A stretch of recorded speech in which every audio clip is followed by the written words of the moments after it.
Well, we might see Aaron Paul play a hand here. He's called Christoph Vogelsang's opening raise. Last night was the second week. One calls. 3 players.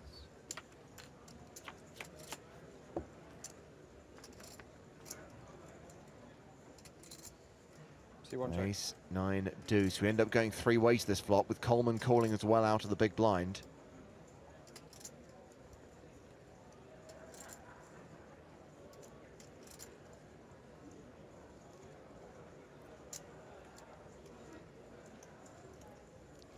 Should be a pretty good flop for Vogelsang to see bet, but he's still taking his time. Checks. 5 checks. So you're saying it was a scheduling mistake to do the PokerStars Championship Bahamas at the same time as the Bachelors, Joe? Or it's just unlucky that decision is that good? C1 checks. It's almost like the executives at ABC don't care at all about our poker tour.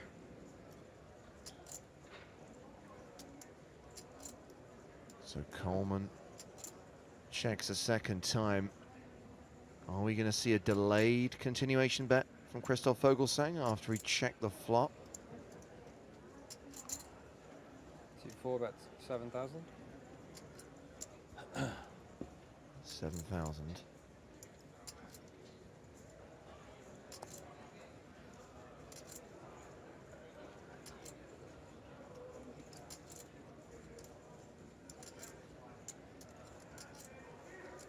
Aaron Paul folds. 5 folds.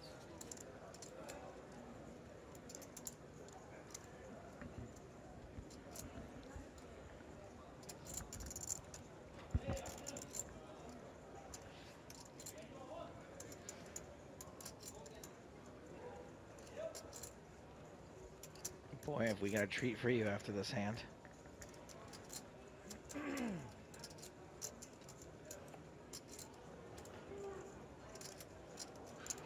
right, let's maybe talk about ranges and stuff if we can for a second. Vogelsang was the raiser from pretty early position. Coleman called out of the big blind. And now he's check raised the turn. Coleman makes it 27K. That's 20,000 on top. So Coleman didn't really have a chance to do anything on the flop as he was playing in flow. You can see it went check, check, check on the flop.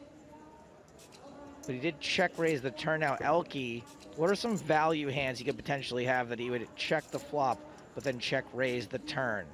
I mean, I think if he's going to check raise the flop, is like very likely to check raise the turn. Like in value hands, it would be like all the 2 pairs and better hand, I would guess.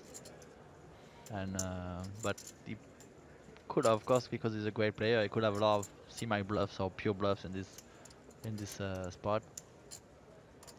It's kind of tough for Vogelsang because if he 4 calls. checks, his hand is quite underrepresented, you know. So Vogelsang calls, taking this hand to the river, heads up against Dan Coleman. It's the deuce of hearts pairing the board.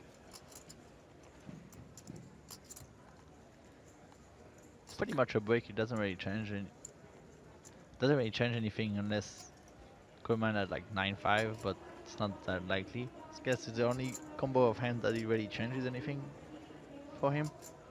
So with Coleman taking over the betting lead on the turn, would you expect him to fire again on the river? Yeah, probably so. I mean, I think Coleman's gonna have ace-5 sometimes, and maybe just not was intending to check raise the flop and just was checking to play in flow, is intending to check call. And oh, you mean he was check calling the flop, but then he yeah, decided to check raise? Yeah, it changes things a little bit when the turn hits.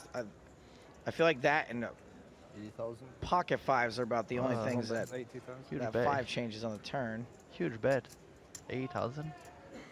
I mean, for sure he's gonna bet the river with all his value hands on the turn.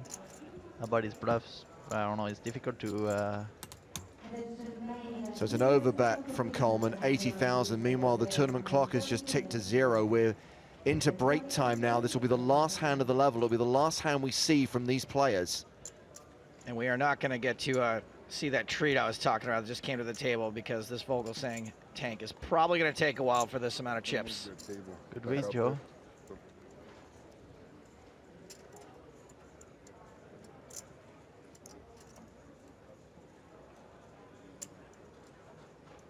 This is 80% of Coleman's stack in the middle. And 80% of Vogelsang's stack too, pretty much. Call. Vogelsang moves all in. What? Coleman snap calls. Vogelsang at 9s or what? Wow. Oh, yes, he is. Aces for Vogelsang. Jeez. Quad deuces for Coleman. That's Wow. so sick. That is so sick, actually. Wow. An incredibly Holy. sick hand. That's so sick, actually. I was like, the deuce didn't change much. Probably didn't change much. Actually, that was Do they do bad beats here? Coleman only out. Wow. It sees Dan Coleman double up to 271,000. Christoph Vogelsang drop down to a 5 big blind stack. It's like the sickest scooter ever. 100.